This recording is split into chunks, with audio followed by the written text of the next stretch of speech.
Welcome back to the channel, everybody. So cooling system, oil system complete. Let's get some fluids in the bike, rig up some temporary fuel, and then we can go for a test start. Let's do it.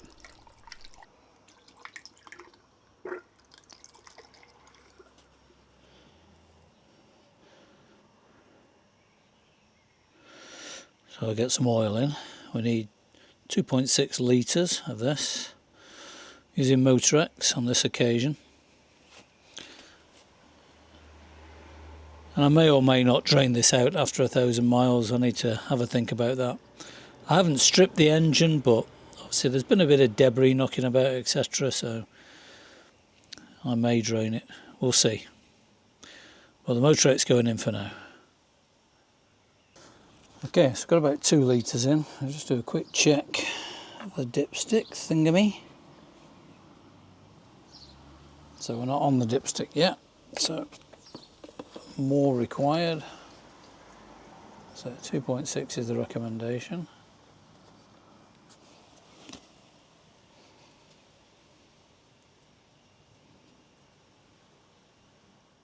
Okay, so that's the oil as full as we're going to go for now, and then we check it again after the run and top it up to normal levels. Yeah, we're right up to the upper line there, which is exactly where I want it to be. Excellent. So cooling system full, oil system full. We're getting closer. Just the fuel system to rig up, and then we will give it a spin over.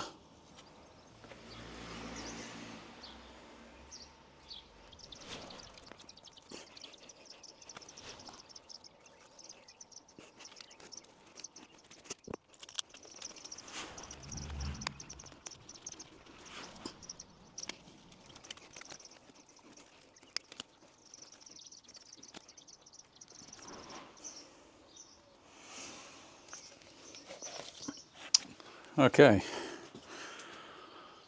so got myself a Sealy temporary fuel tank, rigged that up, connected it to both sides of the fuel system, just because the alternative was trying to block one of them, and I thought it's just as easy just to feed both sides, you know, two fuel feeds either side of the tank. So it's feeding both of those. It's got a bit of a valve on here. Now some of the reviews said this is a bit leaky, yeah, we'll have to see. But anyway, let's put some fuel in it and see what it looks like. Okay, fuel in the tank. Haven't released it into the pipes yet. Let's try that. It's a real slow dribble into the pipes. I don't quite know why it's so slow. Maybe an airlock or similar. Well, it's dribbling through slowly. Okay, maybe it needs to be pulled through by the fuel pump. I'm not sure. Right, okay, anyway, we've got some fuel in. Got fuel available. I think that's what we can say. I'm going to go and get the battery. I'll fit the battery and then we'll turn it over, and we'll do that with it in the off position on the run switch there. So we'll do that just to operate the oil pump, operate the water pump, you know, get those fluids flowing around, and hopefully that'll pull some fuel in as well. All right, let's do that.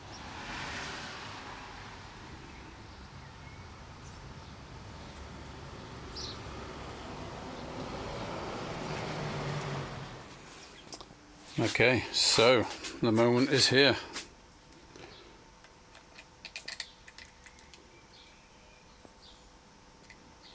Let's go ahead and turn it on. Let's see if we get any lights. Well, we've got an oil pressure light. We haven't got a neutral light, which is very disappointing indeed. I was hoping for a neutral light. But anyway, we're alive. And now what we're going to do is, with that in the off position, we're going to test the starter. There goes.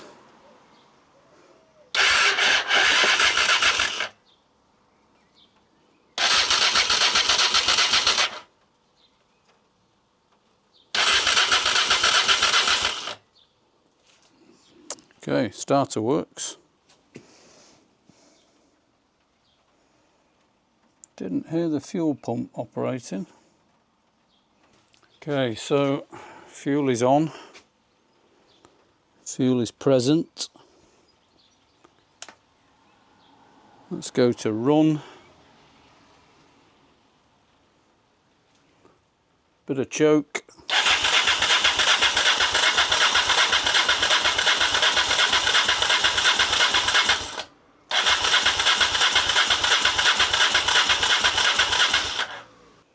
Okay. No go. All pressure light's gone out, that's good news.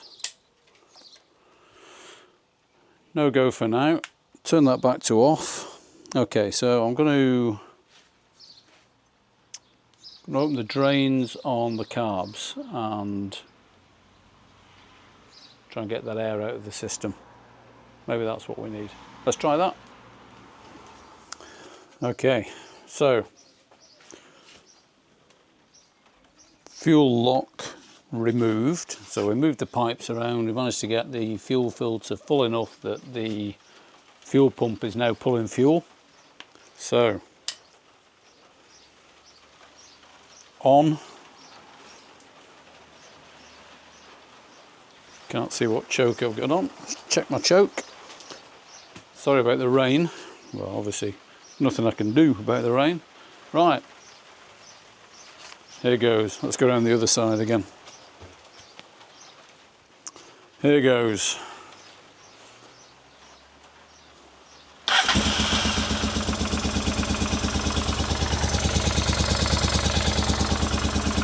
Well, she runs, but she seems like she's only running on one cylinder.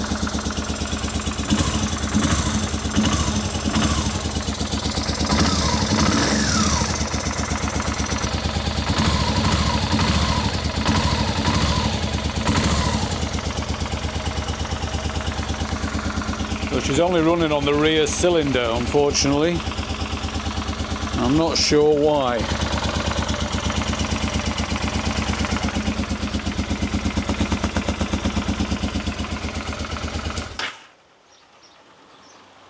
So yeah, just one cylinder, unfortunately. I'm not entirely sure why. So a quick update on what's going on. As you saw, earlier the bike started, but it's only firing on one cylinder. On further investigation, I've got one dry carburettor. Now I've done all sorts of things. I've taken the carburettors out twice now, taken them apart, checked the float chamber, blown air through all the galleries. I can't find an issue with it. I've also taken the fuel pipe off on the bike to discover there's no fuel going into the carburettor. And also, puzzlingly, it doesn't come out of that pipe. There's no blockage in the pipe, but it just does not come out to it.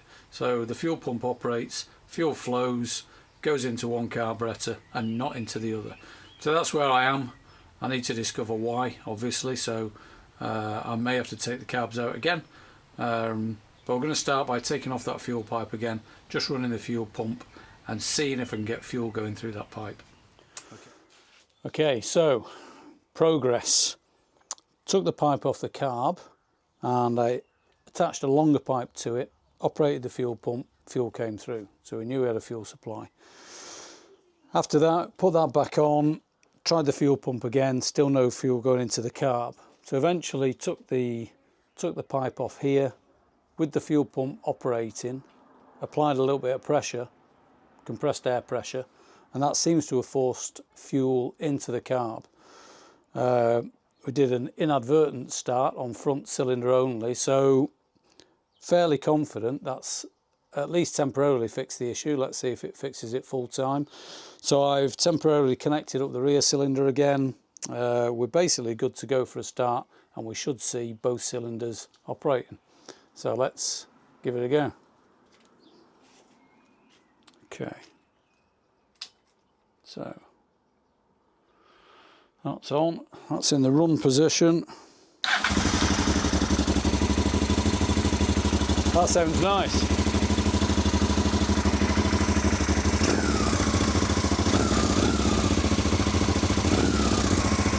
And that is definitely both cylinders.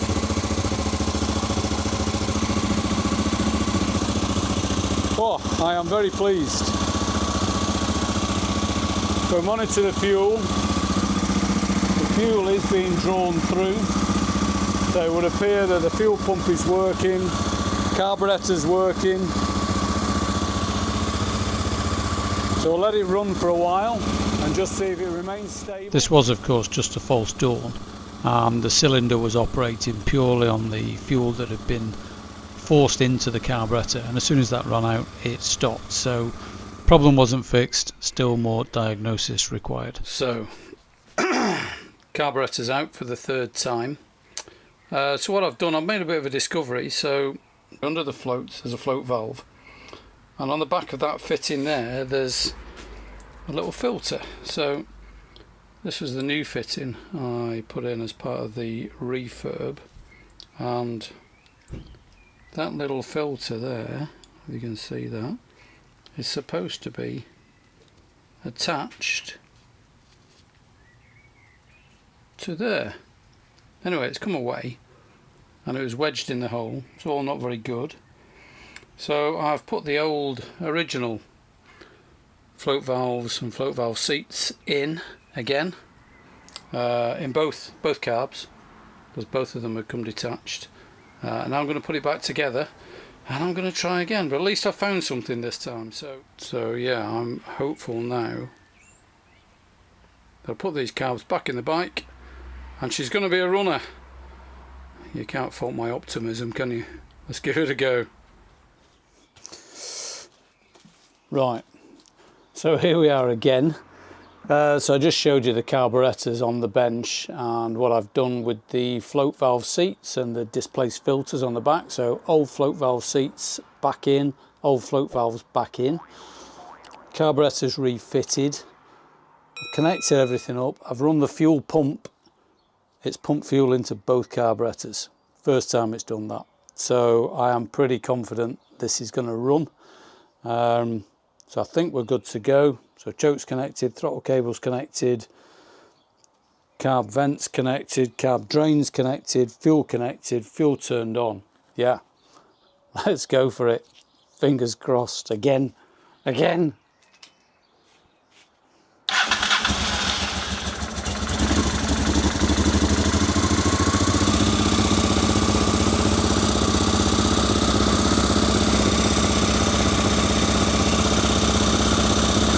Quite high revving again.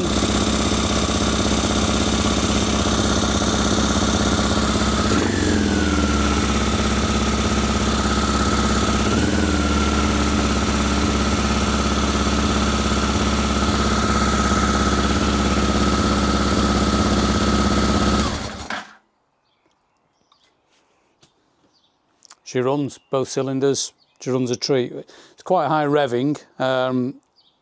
It seemed to sort itself out last time. I don't want to get it too warm just now because I want to put it all back together. Don't want things too hot. So I'll turn that off for now. We'll get all this back on, all the air intakes, etc. so it's properly set up as it should be. And then we'll look at trying to balance it and trying to get that tick over correct. But bingo, she works. So the problem, the entire thing that's cost me nearly 2 days is the refurb kit, float valves and float valve seats were defective. Changed those back out for the old ones, working a treat. So new is not always better. This is the takeaway that I'm gaining from this. Anyway, let's crack on. Let's get the rest of it connected up, and then we'll get it set up and we'll try and get it running sweet as a nut. Fantastic. I'm a happy man. Finally, I'm a happy man. Well, it's another morning. So the way we left it last night was both carburetors were now operating, filling with fuel. So that was after I retrofitted the old float valves back into the carburetors. So the new float valves I'd put in as part of the carb refurb, one of them was not letting fuel flow through. So that was handy. So swapped those back again. And then we moved on. We got a second problem, which was very high tick over. So I was getting about 2,100, 2,200 revs on tick over. Should be about 1250 plus or minus 100. So we were way off. So I've come back to it with a fresh mind this morning. I had a few ideas of what to check. So let me just flip the camera around and show you. So a few ideas of what to check. So one was just temporarily fitting this intake here, resonance chamber. This was based on the idea maybe it's getting too much air. This was a bit of a long shot, but I thought I'd try it anyway just to make sure. Another one was the position, rotational position of these trumpets. So the rotational position is important with these. I was pretty sure I got it right. Anyway, I came and checked it this morning and I had got it right. So it wasn't those, ruled those out. We put this on. I started it again with this on and same issue. So that only left one thing, which was the carburetor synchronization screw, which when this is on, you can access through this hole. So I did that and I almost got it correct, but not quite. But made a big difference to it, a big improvement. And then I saw it was this spring that was on there, on the top screw, that was restricting the movement. So I removed that spring and hey presto, we've got the correct tick over. So let me start it for you. You can have a listen and see what you think.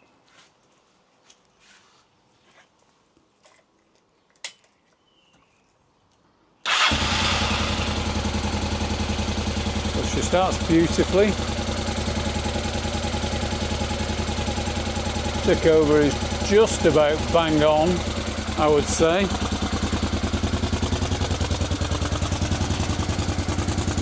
And listen to that exhaust purring.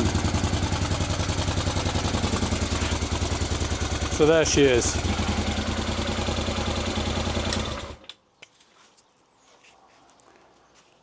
So finally, engine-wise, I'm happy. She starts, she runs, she ticks over properly. So now all I've got to do, I say all I've got to do, still quite a bit, is finish off building the back end. And then we'll get her on the road through an MOT, and eventually, in the very near future, we should take her on a bit of a tour. But let's not get ahead of myself. Right, let's build the rest of the bike up. But you're looking at a happy man this morning. Finally, she starts, runs, everything normal.